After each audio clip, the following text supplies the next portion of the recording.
The day the aliens answered changed everything. For 100 years, humanity had been sending signals into space. Radio waves carrying music, mathematics, and messages of peace traveled across the darkness between stars. Scientists grew old and died waiting for a reply. Their children took their places. Their grandchildren continued the work. Hope became tradition. Tradition became routine. Then the concord of aligned species responded. The message came on an ordinary Tuesday morning. Satellites around Earth detected an approaching vessel. It was enormous, larger than any structure humanity had ever built. Its surface shimmered with colors that human eyes could not properly process. News spread across the planet within minutes. People stopped working. Streets filled with crowds staring at the sky. Some wept, some prayed. Most simply stood in stunned silence. Humanity was not alone. The ship settled into orbit, and the smaller craft descended to Geneva. World leaders gathered in a hastily prepared conference hall. Cameras broadcast the moment to every screen on Earth. 8 billion people held their breath. The alien that emerged was unlike anything humanity had imagined. The Veth ambassador stood 3 meters tall. Its body was made of something like flesh, but also like light. Tendrils of bioluminescent material floated around its central form, shifting colors with each movement. When it spoke, the words appeared directly in the minds of everyone present. "We are the concord of Ein species. We have received your signals. We have come to assess your civilization." The ambassador spent 3 weeks on Earth. It visited laboratories and universities. It observed cities and farms. It studied art and music. Scientists eagerly presented their greatest achievements. Fusion reactors that could power entire cities. Spacecraft that had carried humans to Mars. Medical technology that had doubled human lifespans. Plans for terraforming other worlds. The ambassador absorbed all of this without visible reaction. Its tendrils simply flickered and shifted as it processed information. Finally, the day of judgment arrived. Every nation sent representatives.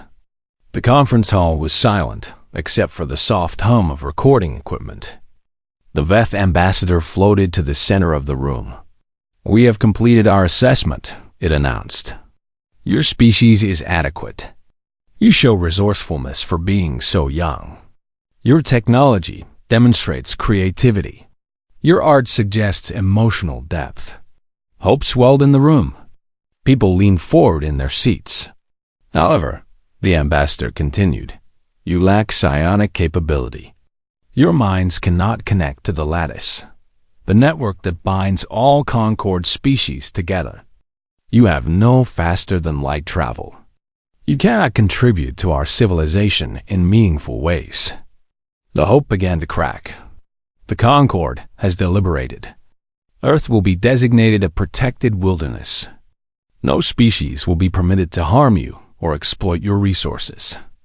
But you will receive no further contact. You are simply not ready. Perhaps in 10,000 years, you may be reassessed. Silence. Complete and terrible silence. Then came the questions. The begging. Representatives from every nation pleaded for reconsideration. They offered anything, everything. Trade agreements. Cultural exchange. Scientific cooperation. They would learn. They would adapt. They would do whatever was required. The Veth ambassador's tendrils flickered with something that might have been pity. The decision is final. Your species is young. Enjoy your protected status. Develop at your own pace. In 10,000 years, we will return. The smaller craft lifted from the ground. The great ship in orbit turned away from Earth. Within hours, both had vanished into the darkness between stars. Humanity was alone again. The weeks that followed were chaos. Some refused to believe it had happened. Conspiracy theories spread, claiming the whole event was a hoax. Others accepted the verdict and fell into despair. Suicide rates climbed. Birth rates dropped. What was the point of building a future when the universe had declared you worthless? Arguments erupted in every government. Whose fault was it? Which nation had failed to impress the visitors? Old grudges resurfaced. Trade agreements collapsed. Military alliances fractured. The First War began 18 months after the Veth departure. It started over something small, a border dispute that normally would have been resolved through diplomacy. But diplomacy required hope, and hope was in short supply. More wars followed. Resources that had once seemed abundant became precious as global cooperation broke down. Climate agreements were abandoned. Environmental protections were ignored. Nations turned inward, hoarding what they could while pointing fingers at their neighbors. Earth burned. Not all at once, but slowly and steadily. Cities that had stood for centuries became ruins. Populations that had grown for generations began to shrink. The United Nations dissolved. Regional governments collapsed into chaos. It took 50 years for humanity to hit bottom. The survivors gathered in scattered communities. Some had technology. Others had returned to farming with hand tools. The old national borders meant nothing now. People were simply people, trying to survive in a world they had broken. In one such community, built in the ruins of what had once been Singapore, a woman named Dr. Sarah Chun addressed a gathering of survivors. She was old now, one of the few who remembered the world before the Veth came. Behind her, a screen displayed the ambassador's words, translated into a dozen languages. They told us we were not ready, she said. And they were right. Look at what we did to ourselves. Look at what we became when hope was taken away. The crowd murmured. Many had heard speeches like this before. Speeches of blame and shame and despair. But I did not gather you here to mourn, Dr. Chung continued. I gathered you here to ask a question. The Veth said we might be ready in 10,000 years. I ask you, why should we wait? Confused looks passed through the crowd. They said we lacked psionic ability. Fine. We will build machines that think faster than any psionic mind. They said we could not access their lattice. Fine. We will build our own network. They said we had no faster than light travel. Fine. We will invent it ourselves. Her voice grew stronger. They looked at us and saw primitives. Children playing with toys. They patted us on the head and told us to come back when we had grown up. But they made a mistake. They assumed we would simply wait. They assumed we would accept their judgment. She pointed at the screen behind her. I say we proved them wrong. Not in 10,000 years. Not in 1,000. I say we rebuild this world, and then we take to the stars. And we build something so powerful that when the Concord sees it, they will understand exactly how wrong they were about humanity. The crowd was silent for a long moment. Then someone began to clap. Others joined. The applause grew into cheering, and the cheering grew into a roar that echoed through the ruined city. That night, in that broken place, the compact was born. They did not know it yet, but they had just taken the first step toward becoming something the stars would learn to fear. 300 years passed like water flowing through fingers. The Concord aligned. Species continued its business as it always had. Trade routes connected 1,000 worlds. Diplomatic missions resolved disputes between species that had been allies for millennia. The lattice hummed with psionic communication, binding the galaxy together in a web of shared consciousness. Earth was forgotten. Oh, the records still existed. Somewhere in the vast archives of the Veth administration, a file contained information about the small blue world in an unremarkable spiralon. Protected wilderness status. Assessment scheduled for review in approximately 9,700 years. But no one accessed that file. No one thought about the primitive species that had been rejected so long ago. The Concord had larger concerns. The Geth hegemony was expanding again, pushing against the borders of neutral space. The crystalline beings of the outer reaches had stopped responding to diplomatic channels, and there were troubling reports from the galaxy's edge. Rumors of something called the Drift, a swarm of unknown origin that consumed everything in its path. Earth was a footnote, a curiosity, nothing more. But Earth had not been idle. The first generation after Dr. Chun's speech had focused on survival. They rebuilt cities, restored agriculture, and established order among the scattered communities of humanity.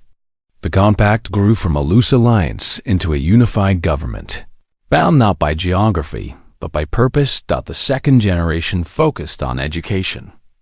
Every child learned the Veth ambassador's words. Every school taught the history of humanity's rejection. But this was not done to breed hatred.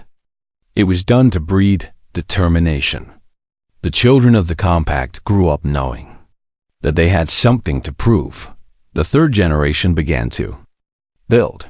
Scientists who had spent their lives studying the Veth ship's brief visit made breakthrough after breakthrough. They could not develop psionics. Human brains simply lacked the necessary structures. But they discovered they could build artificial systems that processed information faster than any psionic mind. They called these systems quantum cognitive arrays, and within a decade, every major research facility had one. The Concorde used the lattice for instant communication across vast distances. Humans could not access the lattice. So they built the Weave, a network of quantum entangled particles that allowed instantaneous communication without psionic ability. It was crude at first, limited to simple messages between nearby stations.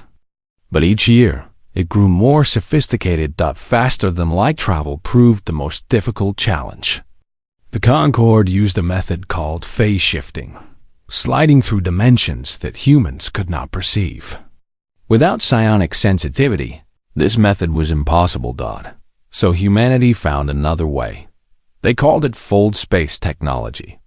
Instead of sliding between dimensions, they simply bent space itself, creating shortcuts through reality. The physics were brutal. The energy requirements were enormous.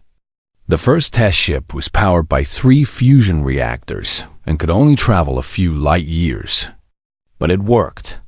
The Concorde scientists would have said such technology was theoretically impossible. They would have been wrong. By the 150th year, humanity was ready to leave the solar system. The first colony ship was named Defiance. It carried 50,000 people in cryogenic suspension. Its destination was a world 12 light-years from Earth, a planet that long-range telescopes had identified as potentially habitable. There was no celebration when Defiance launched. No broadcast to the galaxy. No request for permission from the Concorde. The ship simply activated its fold space drive and vanished. More ships followed. Each carried colonists, equipment, and a fierce determination that had become humanity's defining characteristic. They traveled in silence, avoiding Concorde space, settling in the dark places between stars where no one thought to look. On Earth itself, the remaining population had a different task. They were building a deception. Over decades, they carefully dismantled their civilization. Cities were allowed to decay in specific patterns that suggested war and collapse. Oceans were altered to appear polluted and dead. The atmosphere was modified to show signs of nuclear winter. When the last human left Earth, they left behind a perfect illusion. Anyone scanning the planet would see exactly what they expected to see: a dead world. A species that had destroyed itself in despair after being rejected by the stars. Messages were carved into stone in 100 Concorde languages. They would serve as humanity's tombstone and humanity's warning. Meanwhile, the colonies grew. New Singapore became a manufacturing hub, producing ships and equipment at a pace that would have seemed impossible 3 centuries earlier. New Geneva housed the Compact's government, a council of elected representatives who managed humanity's expansion with quiet efficiency. New Shanghai became a center of research, its laboratories pushing the boundaries of physics further each year, and New Sparta trained the warriors. The Compact had not forgotten the lesson of its near extinction. Humanity had almost destroyed itself through conflict. But the founders understood that the galaxy was not a peaceful place. The Concord maintained order through strength. Any species that challenged the established powers was crushed. If humanity was going to survive in such a galaxy, it needed to be strong. The Spartan academies produced soldiers unlike any the galaxy had seen. They could not use psionics, so they trained to fight without them. They developed tactics that did not rely on the lattice's instant coordination. They built weapons that did not require psionic triggers. Every graduate learned the same creed. We were told we were not ready. We will show them how ready we are. By the 300th year, humanity controlled over 200 systems. Their territory was carefully hidden, disguised as empty space or natural phenomena. Their ships were cloaked with technology that made them invisible to Concord sensors. Their communications traveled through the weave, undetectable to anyone monitoring the lattice. The Concord had no idea. They still thought of humanity as primitives who had probably destroyed themselves centuries ago. They still filed Earth under protected wilderness. They still expected that, if humanity had somehow survived, they would be no different from the desperate creatures who had begged for acceptance 300 years earlier. They were about to learn how wrong they were. The first sign came from the galaxy's edge. The drift had finally arrived in Concord space. The Keth hegemony, proud warriors who had conquered 100 systems, found themselves facing an enemy they could not defeat. And in the shadows, humanity watched, waited, prepared. Their moment was coming. The drift came without warning and without mercy. It was not a fleet in any conventional sense. It was a swarm, billions of organisms ranging in size from insects to starships. They moved as one mind, guided by an intelligence that the Concord scientists could not understand. They consumed everything in their path, breaking down matter into raw materials that fed their endless reproduction. Ketha Prime was the first major world to fall. The Keth had built their civilization on strength. Their warriors were feared across the galaxy. Their ships were engines of destruction. When the drift appeared at their border, they responded as they always had. They attacked. The first battle lasted 3 hours. The Keth destroyed millions of drift organisms. But for every creature they killed, 10 more took its place. The swarm simply absorbed their weapons' fire, adapted to their tactics, and kept coming. Admiral Kethrall, the supreme commander of the hegemony's forces, sent a desperate message to the Concord. His proud voice trembled as he described what was happening. His outer colonies were already gone. The swarm was approaching his homeworld. He needed help. The Concord responded with a debate. For 6 days, representatives of 17 species argued about the proper response. The Veth wanted to send observers before committing resources. The crystalline beings of the outer reaches refused to participate at all. Smaller species worried that weakening their own defenses would leave them vulnerable. Meanwhile, the drift consumed 3 more Keth systems. Finally, the Concord agreed to send a joint defense force. Ships from 8 species gathered at a staging point, coordinating through the lattice. It was the largest military operation in Concord history. It arrived too late. By the time the fleet reached Keth space, the homeworld's outer defenses had fallen. The swarm was descending toward the planet itself. Billions of Keth civilians huddled in underground shelters, listening to the sounds of their world being eaten alive. The joint fleet engaged the drift in orbit over Ketha Prime. Psionic admirals coordinated through the lattice, their ships moving in perfect synchronization. It was a beautiful display of the Concorde's power. It was not enough. The drift adapted faster than the admirals could adjust. Weapons that worked in the first hour became useless in the second. Shields that held for minutes failed after repeated exposure.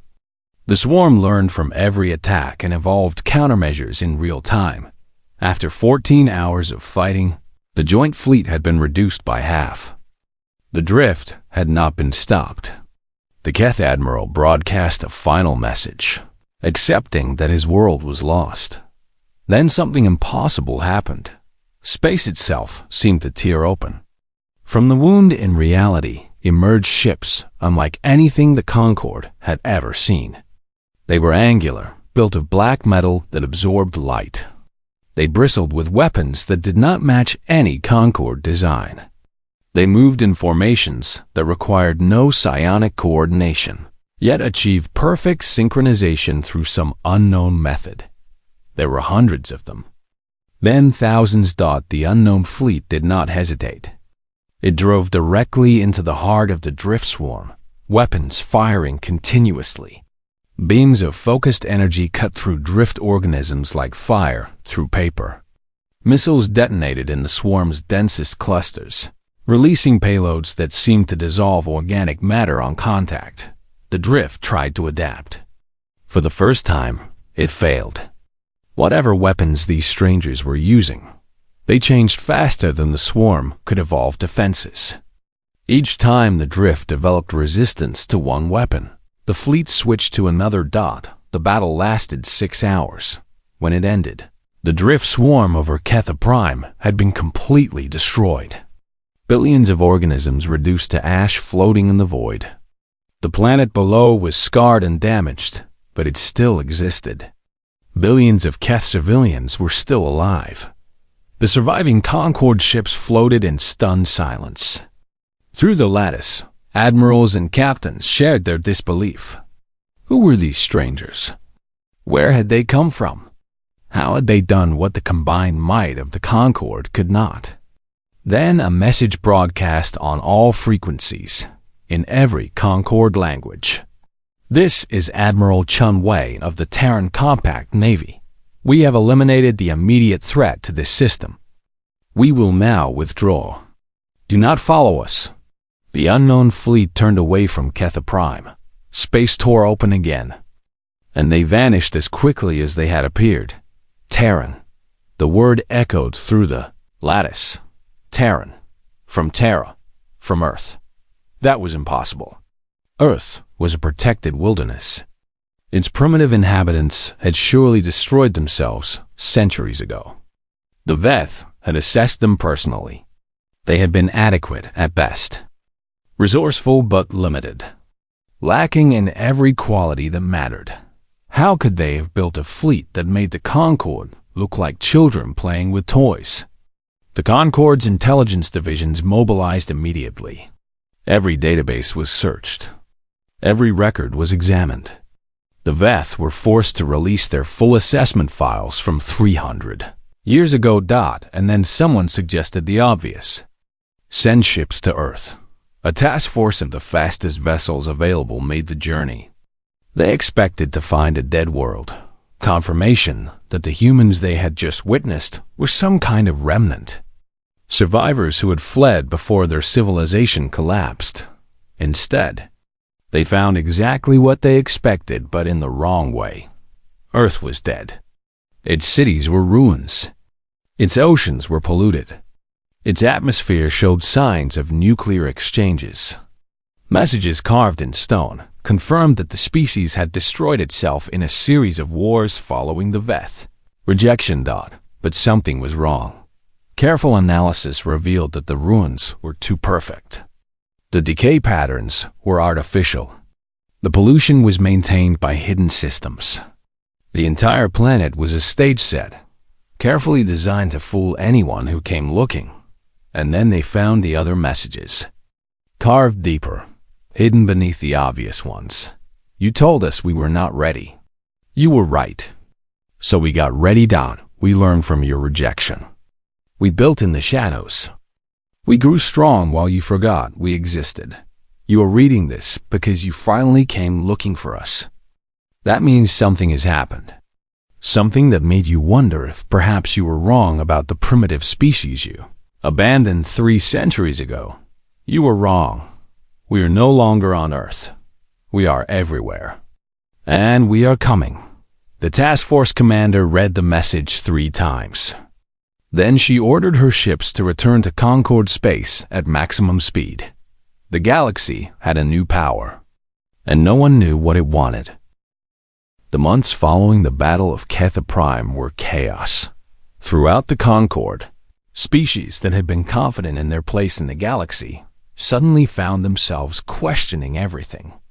The lattice buzzed with rumors and speculation.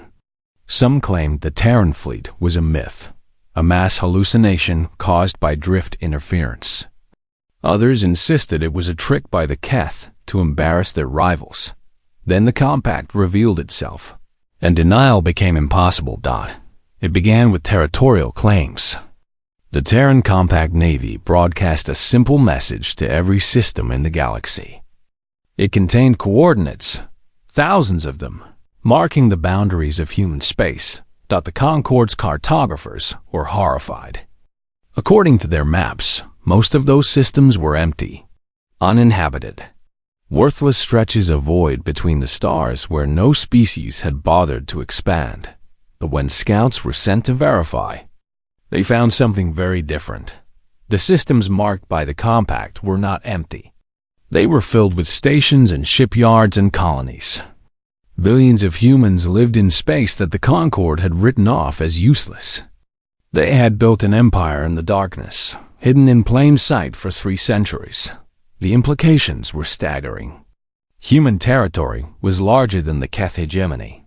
It rivaled the Veth administrative zone.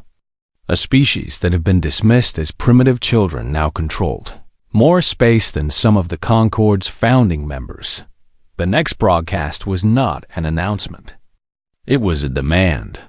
The Terran Compact requests full membership in the Concord of aligned species, immediately, with voting rights proportional to our territory and population. We have demonstrated our capability. We have proven our worth. We will not wait 10,000 years for a reassessment. The Concord's response was predictable. Membership required evaluation. The proper procedures had to be followed. Humanity would need to demonstrate psionic compatibility, which they clearly lacked. Cultural stability assessments would take decades. There were protocols, traditions. The Compact could not simply demand entry to an organization that had existed for millions of years. Admiral Chen Wei replied with a smile that did not reach her eyes. We anticipated this response. We will give you 1 week to reconsider. 7 days later, the Compact released the Weave specifications. The Weave was humanity's answer to the Lattice. It allowed instant communication across any distance without psionic ability. For 3 centuries, it had been humanity's most closely guarded secret. The foundation of their hidden expansion. Now, they gave it away. For free. To everyone. Within months, species across the galaxy were building Weave nodes. Suddenly, the psionic abilities that had made certain species privileged were no longer necessary. Anyone could communicate instantly. Anyone could coordinate fleets and economies without relying on the Lattice. The Veth, who had built their entire economy on Lattice licensing fees, watched their wealth evaporate. Trade routes shifted overnight as smaller species realized they no longer needed Veth intermediaries. Client species that had depended on Concord infrastructure for communication declared independence. The Concord fractured. Some species saw the writing on the wall. They approached the Compact with offers of alliance. Humanity accepted them all, making no demands except mutual defense and fair trade. Former enemies became partners. Former rivals became friends, but others saw only threat. The Veth Council voted for war, determined to destroy the upstarts who had humiliated them. The Keth, despite owing their survival to human intervention, joined them. Pride demanded revenge for the shame of being rescued by primitives. The war lasted 11 months. It was not the brutal, grinding conflict that the Concorde expected. Human ships appeared from nowhere, struck with overwhelming force, and vanished before counterattacks could be organized. Supply lines were cut. Communications were jammed. Fleets found themselves stranded without fuel or ammunition, forced to surrender or starve. The Compact fought with cold efficiency and absolute restraint.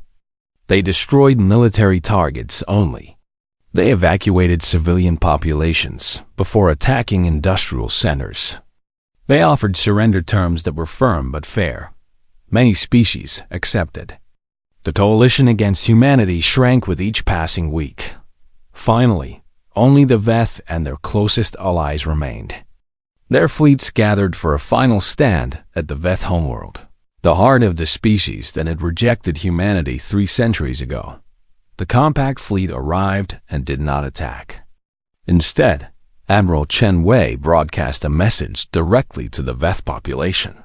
300 years ago, your ambassador told us we were not ready. He was right. We were not ready to join your Concorde. We were not ready to accept your judgment. We were not ready to wait patiently for your approval. So we got ready in a different way.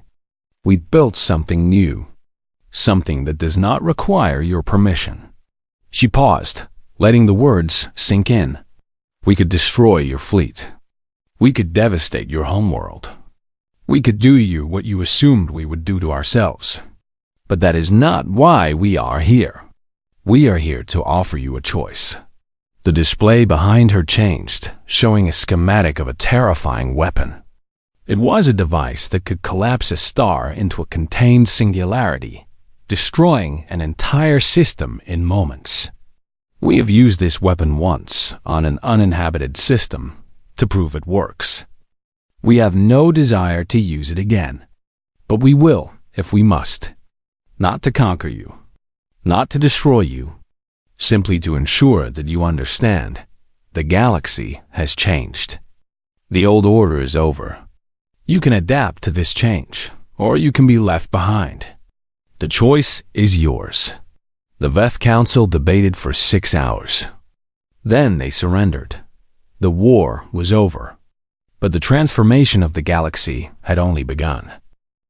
50 years after the Treaty of Soul, the galaxy was a different place.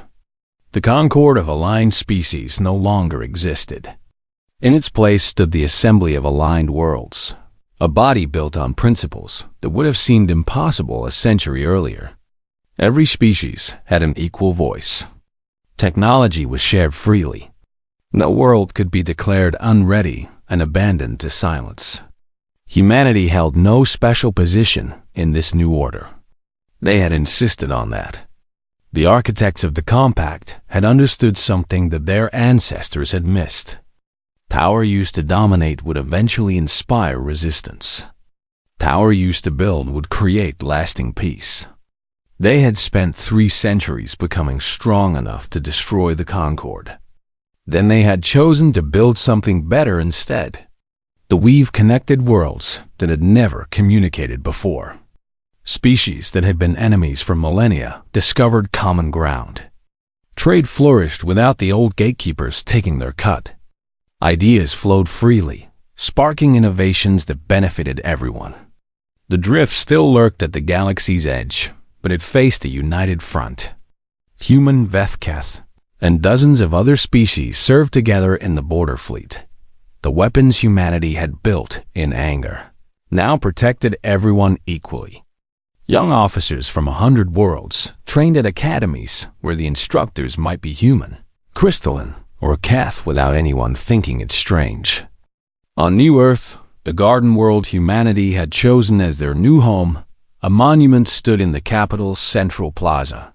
It was a simple structure, a pillar of dark stone rising from a reflecting pool. The water was always still, creating a perfect mirror that doubled the monument's height. 2 inscriptions were carved into the stone. The first was the Veth ambassador's assessment from 3 centuries ago. You are simply not ready. The second was humanity's response. We got ready anyway. Visitors came from across the galaxy to see the monument. They came to understand the strange species that had transformed their civilization. They came to witness the place where a rejected world had decided not to accept rejection. On a warm afternoon in late summer, a young Veth stood before the monument with her parent. She was barely past childhood by her species standards, her tendrils still developing their full bioluminescence. Her parents' tendrils, by contrast, glowed with the deep colors of age and wisdom.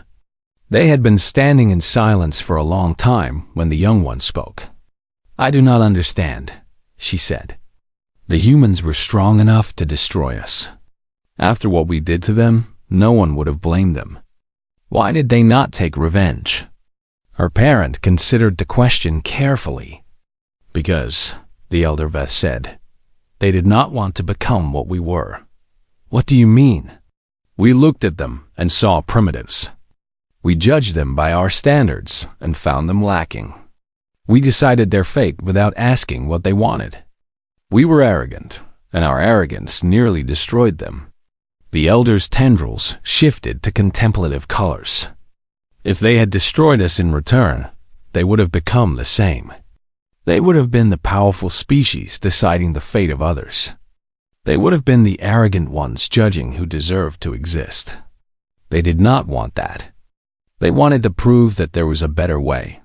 The young Veth thought about this. So they built the assembly instead.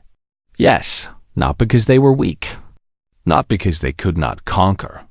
Because they believed the galaxy could be something more than a place where the strong dominated the weak.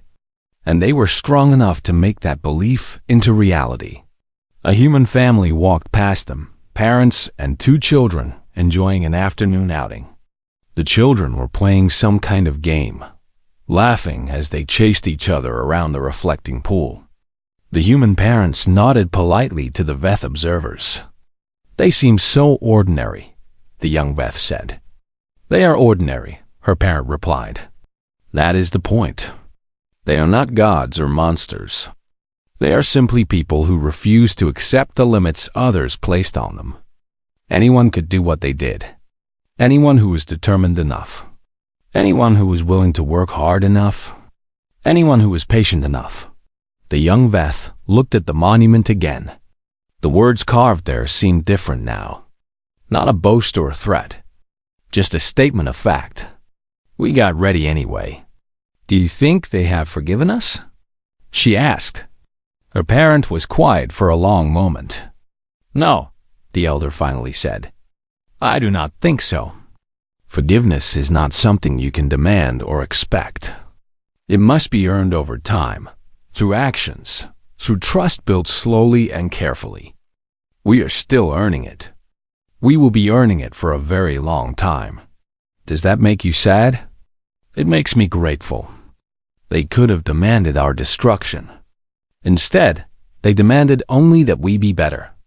That is a gift, even if it does not feel like one." Above them, ships crossed the sky. Human vessels flying alongside Veth and a dozen other species. Heading outward to the galaxy's edge, where the drift waited and the border fleet stood watch. Heading inward to the core, where new civilizations were being discovered and welcomed. Heading everywhere, carrying the message that the old order was gone and something new had taken its place. The young Veth watched them for a long time. Then she turned to her parent with a question. "What should we do now?" Her parent's tendrils glowed with warmth. "Now we help them build. We prove that we can be partners instead of rulers. We show them and ourselves that we have learned from our mistakes. We make the assembly into something worthy of what they sacrificed to create it." The elder Veth looked at the monument one final time. They showed us that being rejected does not have to mean being defeated. Now, it is our turn to show them that making mistakes does not have to mean being enemies forever. Together, they walked away from the monument. Behind them, the words carved in stone caught the afternoon light. "You are simply not ready. We got ready anyway." Above them, The stars waited. There was still so much universe left to explore. And now, finally, they would explore it together. Tutu, Claude is a I and can make mistakes. Please double-check responses.